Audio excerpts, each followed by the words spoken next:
Now, here's some things to contemplate. If you admire someone,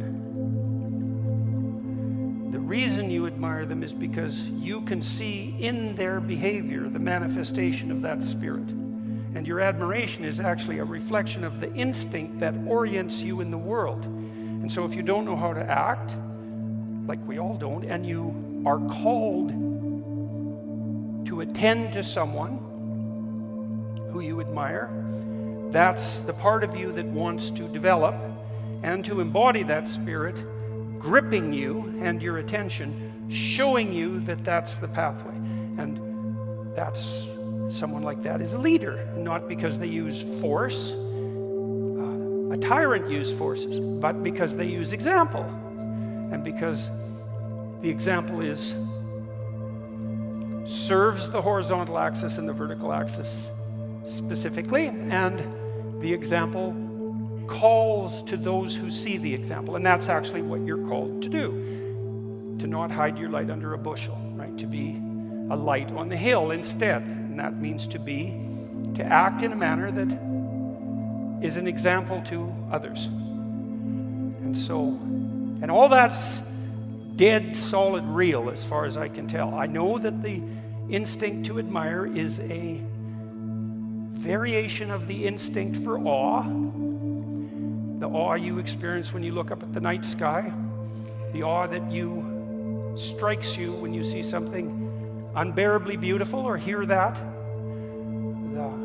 The awe that grips you in a sports stadium when you see someone unbelievably disciplined and creative hit the target in a spectacular manner. It's all an orienting instinct, and it's extremely old. You know, the instinct for awe is associated with the reflex of piloerection. You know, if you look up at the night sky, you hear something particularly beautiful, piece of music, the hair on the back of your neck might stand up. You get chills. The reason that happens is because your hair stands up. You might ask, well, why does your hair stand up? And the answer is, well, have you ever seen a cat when it's surprised by a dog? Like, what happens? The cat just puffs right up. It's one of the great things about cats, that they do that. Then they dance sideways to look bigger. They're sneaky that way. And we know that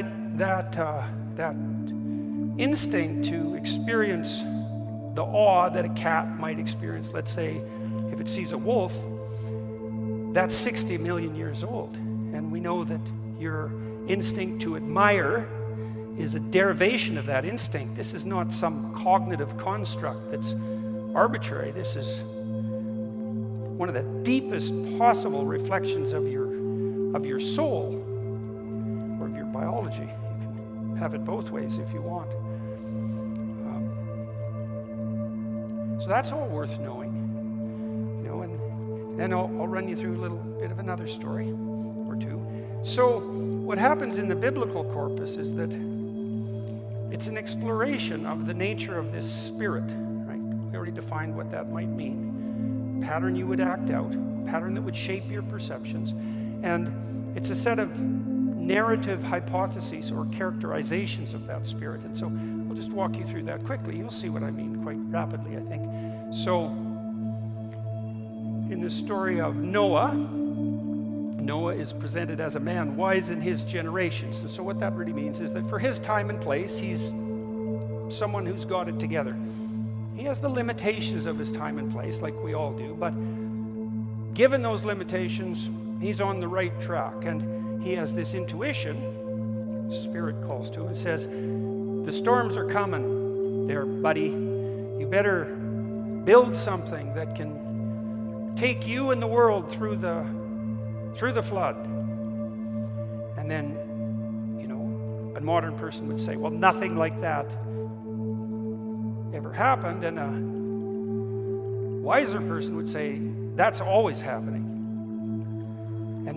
And point out as well that you don't have to abide by that spirit. You don't have to listen when the best part of you tells you that you should shape the hell up and build something lasting so that your family and your society can survive.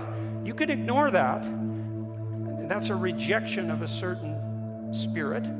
Or you can abide by it, which means to cooperate with it and to allow it to inhabit you and to move forward with faith, in the knowledge that your intuition, given your wisdom, is a valid guiding pattern.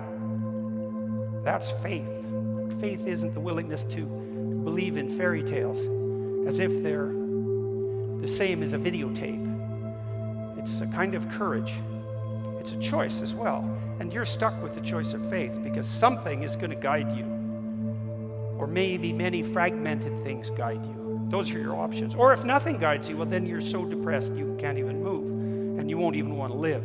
So, depression, that's one option. Fragmentation, that's another. Another is something like a unifying central vision that quells your anxiety and provides you with hope and unifies people. That's the whole landscape right there. And you're going to pick one of those because there's no other options.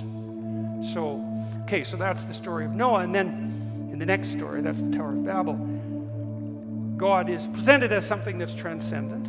It's vague. But then human beings start to build a structure. And they want to build a structure that replaces God, to reach to the heavens. It's a totalitarian enterprise. The idea is that we can build something technological that replaces the infinite, to make it finite, to make it within our grasp, right?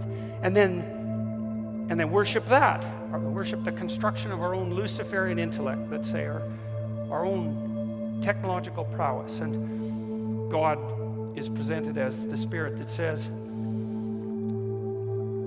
that will take you so sideways that you won't even be able to understand what each other are saying.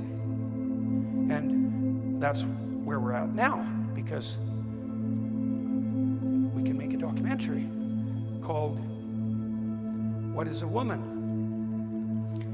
And the reason that we can make that documentary and that people watch it is because we are so fragmented by Luciferian presumption that we no longer speak the same language. So, and you can decide for yourself if you think that's true.